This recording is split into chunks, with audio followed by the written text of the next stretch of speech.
Baru-baru ini sebuah video eksklusif drone FPV Rusia saat mengejar tank musuh di medan pertempuran ramai beredar di media sosial Telegram pada Sabtu 18 Januari 2025.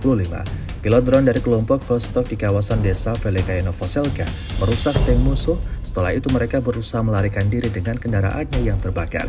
Setelah menjalankan misi pertamanya, operator UAV mulai mengejar lapis baja yang mundur dengan cepat, mengejar dan mengakhiri upayanya di tengah lapangan. Seperti yang terlihat dalam rekaman, hingga video yang beredar beragam respon diberikan warganet.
Download Tribun X sekarang, menghadirkan lokal menjadi Indonesia.